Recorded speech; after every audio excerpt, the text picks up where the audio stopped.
오늘은 아방 시대의 사람들, 그래서 열왕기 역대기 강해 중에서 아방 시대에 있었던 그 사람들의 이야기들을 좀 하겠습니다.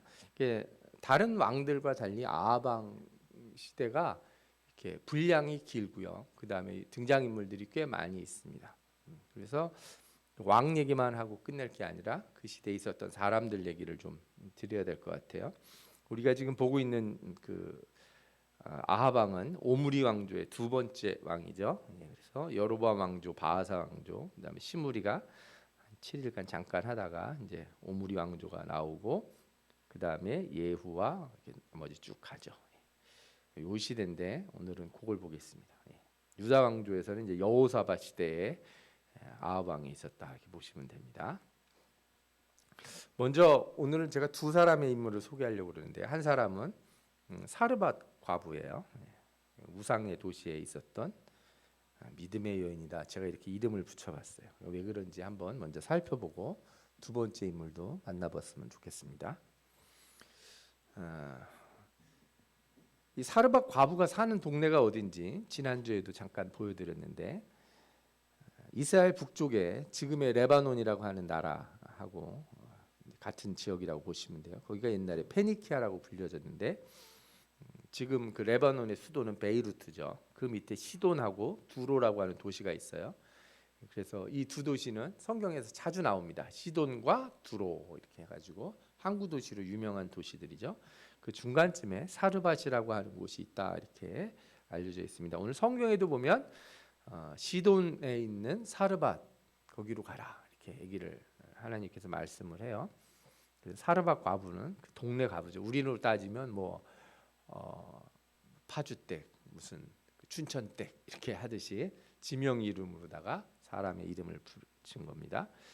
엘리야가 처음에는 어디 있었냐면은 이제 비를 내리지 않게 하나님이 하시겠다 그래놓고 그릿 시냇가가 갈릴리 호수 아래쪽에 그 요단강 흘러 내려가고 있죠. 사이로 그 중간쯤이라고 보시면 돼요. 약간 중간보다 위에 거기가 그릿 시냇가가 거기 있었는데 그래서 요단강으로 흘러 들어가는 이제 지류예요. 근데 거기가 다 마르니까 하나님이 어디로 가라 그래요? 사르밧으로 올라가라 그렇게 얘기를 하시는 거예요. 시냇가에 있을 때는 까마귀를 통해서 음식을 공급하셨는데 다 마르자 저쪽에 가면은 너를 먹여줄 사람이 있을 거다.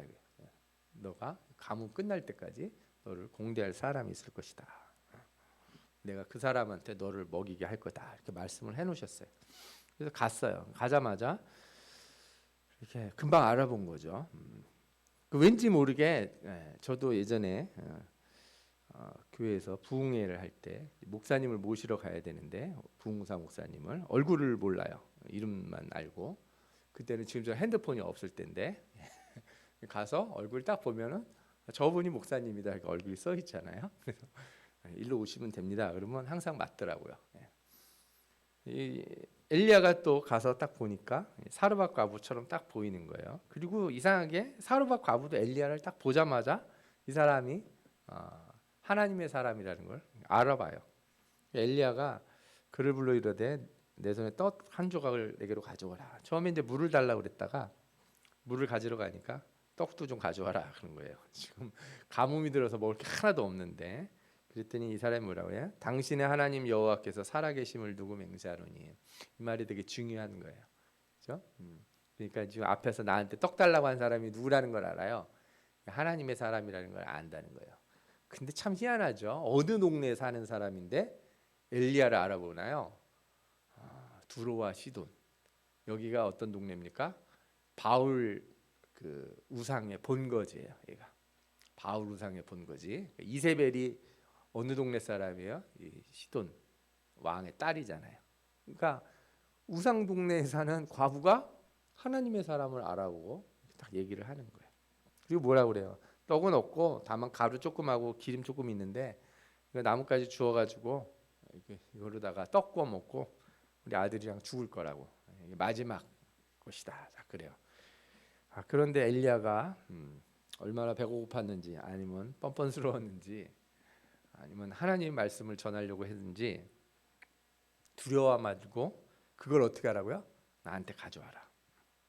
날 위해서 먼저 주고 그 다음에 네 아들하고 먹든지 하든지 말든지 뭐 이렇게 해라 이렇게 얘기를 하는 거예요. 이게 보통 같았으면은 아마 엄청 화가 났을 거예요. 그죠? 예. 이거 가지고 우리 이번에 쌀 딱 한 말 사서 우리 식구들 딱 먹고 진짜 통장에 돈이 한 푼도 없습니다. 그런데 예를 만약에 목사님이 그 교회에 건축 헌금으로 내십시오. 그리고 나서 뭐 하든지 말든지 알아서 하세요. 그러면은 얼마나 이게 아니 무슨 교회가 돈만 알아가지고 그러냐고 막 요즘 같았으면 난리가 났을 수도 있어요. 예.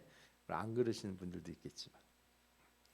그런데 엘리야가 이 말을 전한 건 자기가 먹으려고 자기가 지금 배고파서가 아니에요. 그죠? 예. 자기가 너무 지금 그리시네가에서 여기까지 오면서 하나도 못 먹어서 너무 배가 고파서 그랬을까요?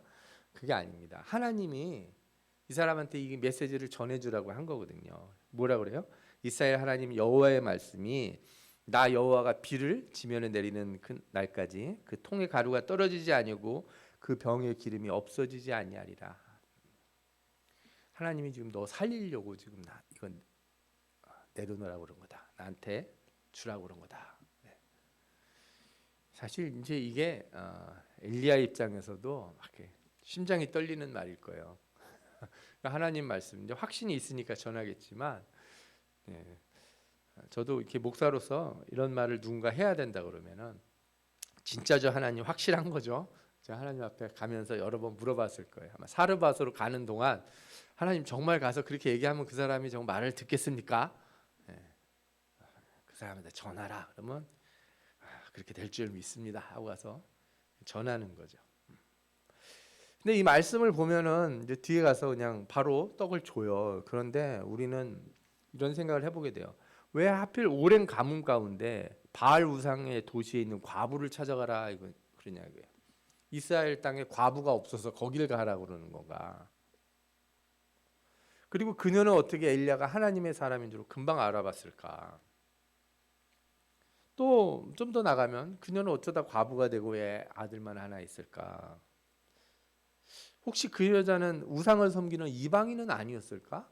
뭐 이런 생각도 해볼 수 있잖아요. 또 엘리야가 그녀에게 하나님 말씀을 전했을 때 그녀는 그거를 정말 온전히 믿을 만한 사람이었는가? 여러 생각들을 해요. 근데 성경이 사실 이것들을 정확하게 말해주지 않아요. 그리고 한 가지 사실만 정확하게 가르쳐줘요. 뭐예요? 그가 가서 엘리야의 말대로 하였더니 그와 엘리야와 그의 식구가 여러 날 먹었으나 여호와께서 엘리야를 통하여 하신 말씀같이 통의 가루가 떨어지지 아니하고 병의 기름이 없어지지 아니하니라. 아멘. 이거 하나가 앞에 있는 모든 거에 답이 되는 거예요. 하나님은 이 말을 했을 때 들을 사람이 누군지를 알고 계신 거죠. 그리고 그의 마음을 또 그렇게 움직여 주신 분도 하나님이라고 할 수 있어요. 사실 우리도 이렇게 사르밧 과부처럼 믿음으로 축복을 받자 이렇게 얘기할 수도 있는데 성경을 보면은 하나님께서 이 사르밧 과부가 너를 공대할 것이다. 내가 그를 통해서 너를 공대받게 하게 만들어주겠다. 이렇게 미리 말씀을 다 하셨어요. 그렇기 때문에 이건 그의 믿음일 수도 있지만 한편으로는 하나님의 은혜인 거죠. 근데 이게 중요한 거예요. 왜 하필 이 사람에게 가서 그렇게 했을까? 이게 더 중요하죠. 그래서 여기까지만 보면 단순히 믿음이 좋아서 가뭄을 잘 견딘 한 여자 얘기로 끝날 수 있겠지만 이 얘기가 연이어 붙어 있어요. 두 번째 이야기가 뭐냐면 가뭄 속에서 이제 마지막 한 그릇 먹고 죽으려고 그랬는데 떡 하나 먹고 죽으려고 그랬는데 살리셨잖아요. 죽으려고 했던 과부 아들을 살리신 하나님은 그 다음에 왜 아들을 데려가셨을까? 아들이 죽습니다. 과부의 아들이. 이상하죠. 아니 그럴 것 같으면 뭐 그때 처음에 먹고 떡 하나 먹고 죽게 놔두면 되지. 왜 나중에 데려가셨을까? 그러니까 뭐가 해결이 안 된 거예요. 이 여자가 순종함으로 떡과 기름은 계속 나와서 육신의 생명은 연장할 수 있었을지 모르지만 아직 뭔가 해결이 안 됐어요. 하나님하고. 하나님은 이 여자한테 정말 바라던 무엇인가가 있는 거예요. 그게 해결이 안 된 거예요. 그래서 아들을 데려가셨던 것 같아요. 그랬더니 이 여자가 하는 말이 있어요. 여인이 엘리야에게 이르되 하나님의 사람이여 당신이 나와 더불어 무슨 상관이 있기로 내 죄를 생각나게 하고 또 내 아들을 죽게 하려고 내게 오셨나이까? 왜 내 죄를 생각나게 하십니까? 그죠? 하나님이 그 가뭄 속에 기름도 주고 가루도 주고 그래서 먹을 것은 끊어지지 않게 했는데 이 여자가 그때까지만도 하나님 앞에 뭔가 해야 될 뭔가가 안 한 거예요. 하나님과의 관계에 있어서 뭔가 아직 해결되지 않은 뭔가가 있었어요. 하나님이 아들을 데려가니까 이 여자가 내가 왜 아직 해결하지 못한 게 있는데 그걸 그렇게 끄집어내시려고 그러십니까? 응? 꼭 이렇게 해서 내 마음속에 있는 걸 하나님 이렇게 다 드러나게 하시고 싶으십니까? 이 성경이 그 얘기는 안 해줘요. 그게 뭔지는 말을 안 해주는데 뭐가 있어요. 사실 그 내용 자체는 전 중요하다고 생각하지 않아요. 우리 모두에게도 다 그런 게 있거든요. 하나님의 은혜로 우리가 여기까지 와서 이렇게 축복받고 살고 있는데 우리 가운데도 뭐가 있어요? 아직 해결되지 않은. 그렇죠? 하나님의 은혜로 살아가고 있지만 아직 내 마음속에 여전히 하나님과 관계에 있어서 해결되지 않은 무엇인가가 남아있을 때 하나님이 그거를 드러내라는 거예요. 그걸 끄집어내라. 엘리야가 이 말을 듣고 어떻게 해요? 하나님 앞에 기도합니다. 내가 우거하는 집 과부에게 재앙을 내리사 그 아들을 죽게 하셨나이까. 근데 여기서 단어가 하나 저는 눈에 그렇게 들어오는 거예요. 뭐라고 그러냐면 또라고 하는 단어가 나와요. 또. 여호와여 주께서 또 내가 우거하는 집 과부에게 재앙을 내리사 그 아들을 죽게 하셨나이까. 뭔 일이? 그러니까 이 사건은요 과부한테만 의미가 있는 사건이 아니고 엘리야에게도 의미가 있는 일이에요. 이 일이 뭔지는 모르는데 정확하게 그 일에 대해서 성경이 자세히 설명은 하지 않았지만 엘리야도 하나님 앞에 믿음으로 다시 깊이 기도합니다. 그리고 아이의 혼이 되돌아오게 되죠. 저는 이 말씀을 되게 좋아했어요. 좋아하고요 지금도. 왜냐하면 그 정확한 내용은 구체적으로 말씀을 안 해주시는데 그 마음에 오는 어떤 느낌이 있어요. 뭐 그런 느낌이. 하나님이 우상의 도시로 가서 만나라고 한 사람이 있었다는 건데 엘리야가 물을 달라는 첫 번째 요구를 그냥 첫 마디를 했는데 들어주는 거예요. 가뭄인데 떡을 가져오라는 말에 당신의 하나님 여호와의 살아계심을 두고 맹세하노니 이런 표현을 쓴 사람. 하나님 여호와의 말씀이 하면서 엘리야가 얘기하잖아요. 그 얘기를 듣자마자 어떻게 해요? 순종을 딱 한 사람이. 앞서 말한 것처럼 너는 일어나 시돈에 속한 사르밧으로 가서 거기 머물라. 내가 그곳 과부에게 명령하여 내게 음식을 주게 하였나이다. 그 명령을 했다는 거 하나님이 사르밧 과부의 마음을 움직여놨어요. 왜? 그와 할 일이 있는 거예요. 하나님. 할 일이 있었기 때문에. 그래서 이 3년간의 가뭄 가운데 하나님이 기억하시는 한 사람이에요. 이 사람이. 예수님도 그래서 이 여자 얘기를 해요. 또 이르시되 내가 진실로 너희에게 이르노니 선지자가 고향에서는 환영을 받은 자가 없느니라. 엘리야도 고향에서 안 하고 어디로 갔어요? 이방으로 갔잖아요. 그죠? 지금 시돈 땅으로 가서 한 거니까. 그래서 엘리야 시대에 하늘이 3년 6개월간 닫히어 온 땅에 큰 흉년이 들었을 때 이스라엘에 많은 과부가 있었을 때 엘리야가 그중 한 사람에게도 보내심을 받지 않고 오직 시돈 땅에 있는 사렙다의 한 과부에게 뿐이었으며. 예수님이 이 말씀을 하신 거 보면 하나님 입장에서도 이 여자의 이 일이 아주 중요한 일이었다고 할 수 있어요. 그러니까 이 말씀엔 뭘 전하고 싶어 하냐면 하나님이 정말 이 과부에게 주고 싶은 게 있었던 것 같아요. 사람을 다시 살리고, 그죠? 어떤 우여곡절이 있어서 이 여자가, 그죠? 제가 봤을 때는 이방 여자가 아닌 것 같아요. 사르밧에 살았지만 제가 봤을 때는 이스라엘 여자가 거기 가지 않았을까? 혹은 반대로 이스라엘 남자하고 결혼한 이방 여자인데, 그죠? 뭐 어떤 사연이 있었거나. 근데 저는 전자에 관해서 높다고 생각해요. 하나님이 마지막 음식을 먹고 죽으려고 한 사르밧 과부, 너 죽으면 안 된다는 거예요. 너 그렇게 죽으면 안 된다. 네 인생이 그렇게 끝나면 안 된다. 네 마음에 있는 그거, 네 속에 내 죄를 생각나게 하셨다고 그 말했던 그 의미 아시잖아요. 너의 그 문제를 다 해결하고 나하고 해결받고 그래야 된다는 거예요. 그냥 죽게 놔둘 수 없다 하나님이. 그래서 엘리야를 그 가뭄 가운데 굳이 거기까지 보내서 그 사람을 만나게 해요. 그런데 기름과 가루가 아니라 그 아들이 죽을 때 그가 깨닫는 거예요. 내가 이 먹고 사는 문제가 아무런 의미가 없다는 걸. 그죠? 예. 그래서 성경을 보면 그런 게 났다면 하나님께 영광을 돌렸다는 말이 초반에 하나도 없어요. 기름이 안 끊어지고 가루가 안 끊어졌는데 여자가 하나님 앞에 영광을 돌리고 막 기적을 베풀어서 엎드리고 하는 말이 하나도 없어요. 이 여자에겐 중요한 문제가 그게 아니었거든요.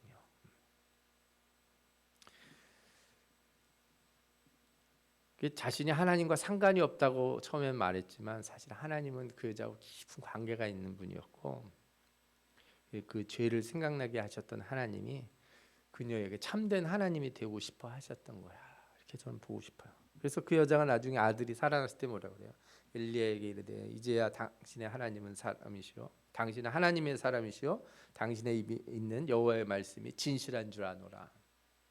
참된 하나님을 여자가 발견하게 되는 거죠.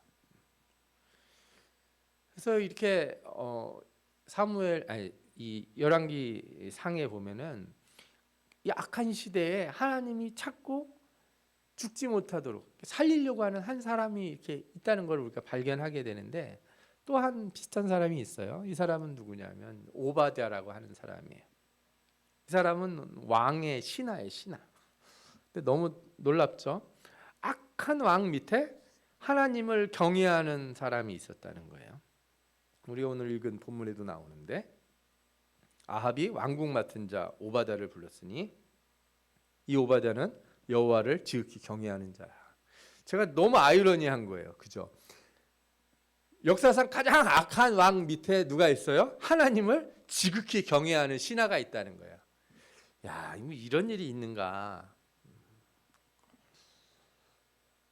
참 아이러니하다. 저는 우리가요, 여러분들이 이따가도 뭐 같이 그런 얘기를 하겠지만 시대가 악하다고 해서 모든 사람이 악하거나, 그죠? 모든 게 다 망가져 있는 건 아니에요. 하나님이 악한 시대에도 하나님의 사람들을 곳곳에 두시고 하나님의 일을 하게 하세요. 하나님의 일이 끊어지지 않게 하신다는 거예요. 이게 정말 중요해요. 엘리야가 이제 가뭄을 내린 다음에 이제 숨어 버렸잖아요. 그래서 아합이 막 온 사방 동네를 다 사람을 보내서 찾았어요. 그래서 그 동네 가가지고 어느 지파에 가서 여기 엘리야 왔어 안 왔어 이렇게 물어봐요. 엘리야 없습니다. 그럼 진짜 없는 거죠. 이거 맹세하라는 거예요. 당시에는 이제 맹세를 했는데 거짓 맹세를 하면 이제 죽는다고 생각을 하고 또 그렇게 벌을 내렸으니까 이렇게 모든 민족이나 족속으로, 그죠? 당신을 보지 못하였다는 맹세를 하게 했다. 오바댜가 얘기를 하는 거예요. 그래서 오바댜는 걱정이 되는 거예요. 엘리야가 갑자기 나타나니까. 엘리야가 나 여기 있습니다 이렇게 얘기하라고 그랬더니 아니 내가 여기 있다고 엘리야 봤다고 그래서 가는 동안 또 어디 숨어 버리시면 나 죽는 거 아니냐.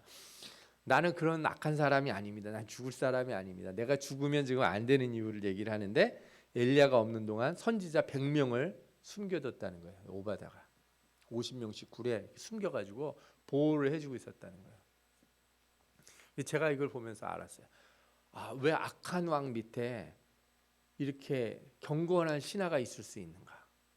하나님을 잘 믿는 사람이 악한 사람 밑에서 일을 할 수 있는가? 그 사람 덕분에 누가 살아요? 하나님의 선지자 100명이 살아남을 수가 있는 거예요. 이게 참 어려운 문제예요. 이 문제가 이게 단순하지는 않아요.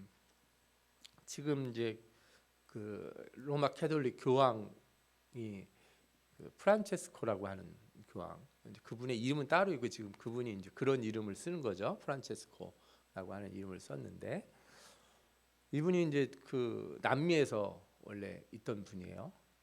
이분의 일대에 관련된 얘기 보면 이분이 비판받은 게 하나 있어요. 남미에 옛날에 군사 정권이 많았어요. 군사 독재가. 그래서 이 군사 독재에 저항하는 일들을 누가 했냐? 이 로마 캐톨릭이 엄청 저항을 했어요. 그래서 그 로마 캐톨릭 중에서 이런 군사 정권에 저항하던 그런 신학자들이나 신부들을 뭐라고 불렀냐면 해방신학자 이렇게 불렀어요. 예.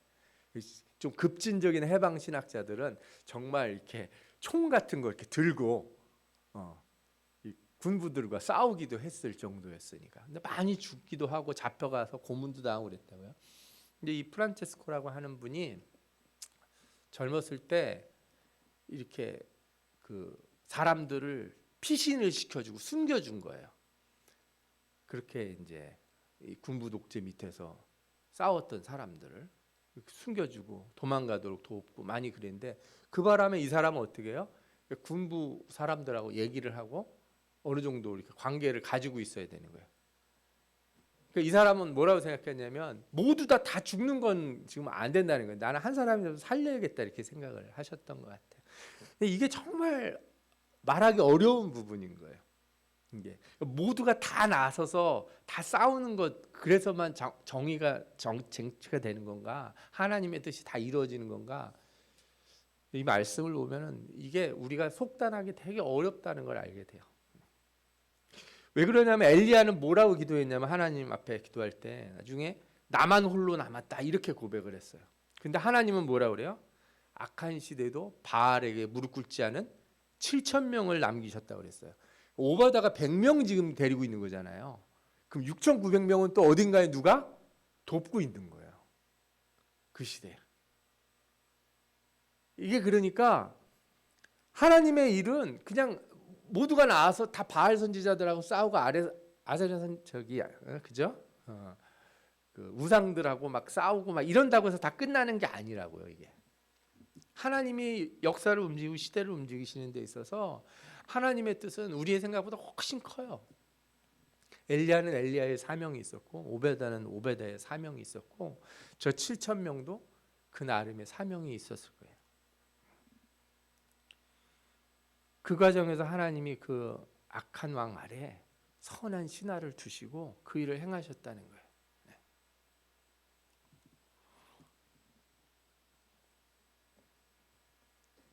제가 그래서 저 신하가 어떤 일을 했을까? 아니면 그 나머지 6,900명을 먹여주고 살려주고 숨겨주고 했던 수많은 사람들이 있었을 때 그들이 뭘 했을까 이런 생각을 하다가 본 구절이 이거죠. 그리 시냇가에 이렇게 엘리야가 숨어 있을 때 까마귀가 떡과 고기를 가져다 줬다는 거예요.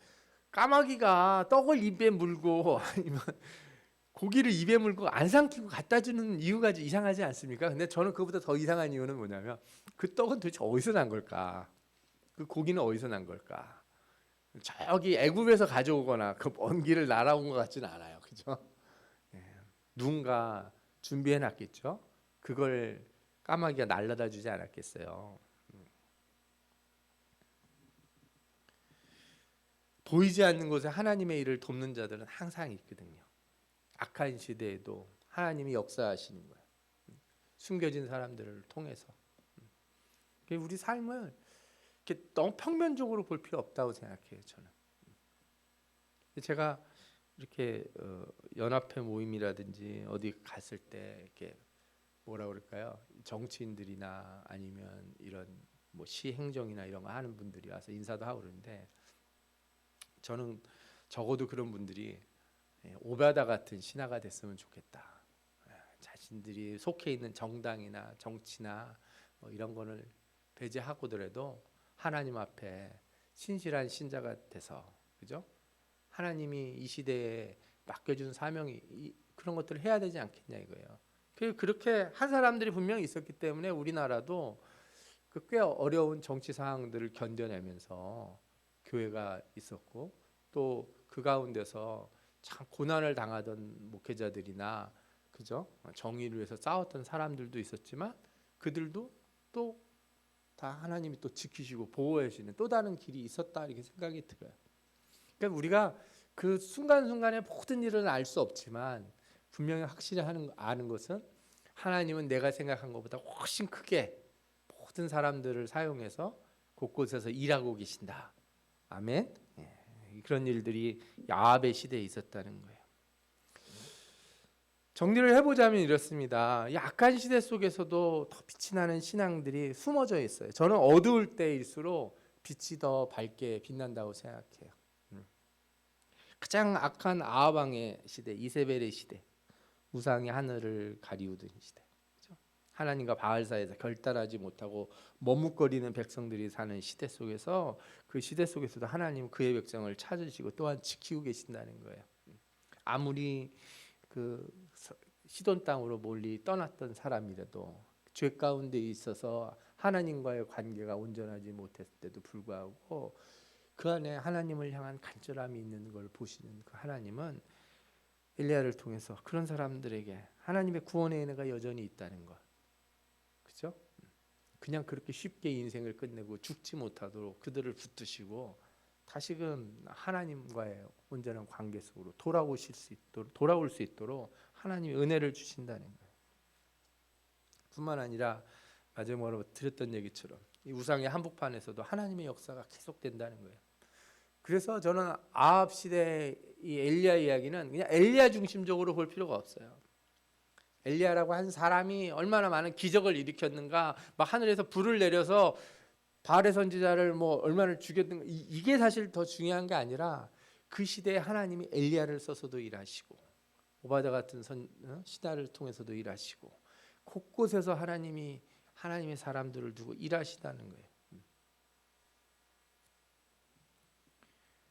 그래서 우리가 신자들이 그걸 알아야 돼요. 우리가 그냥 하나님, 세상이 너무 악합니다, 세상이 너무 더럽습니다, 막 이렇게 불평만 할 게 아니라 이 가운데 분명히 하나님이 하나님의 사람들을 쓰셔서 일하게 하시지 않습니까? 나도 그런 사람이 되게 하시고, 그죠? 예. 모두가 나가서 뭘 해야 되는 건 아니에요. 모두가 다 적극적으로 뭘 들고 나가서만 하는 게 아니고, 모두가 뭐 전쟁 났다고 다 총을 들고 나가는 게 아닌 것처럼 우리가 맡은 영역에서 우리의 삶의 자리에서 할 일들이 다 있어요. 찬양을 위해서, 또 기도를 위해서, 그죠? 교회 여러 가지 일들로 봉사하는 것, 전도하는 것, 선교하는 것, 예를 들어 주일학교를, 그죠? 보살피고, 뭐 우리에게 주어진 일들이 얼마나 많이 있습니까? 그 일들을 충실히 할 때 하나님이 그들을 통해서 일하시고 하나님의 나라를 온전히 세워주실 줄 믿습니다. 아멘. 예, 우리 기도하겠습니다. 이 시간에 우리 같이 말씀을 생각하면서 통성으로 기도하겠습니다.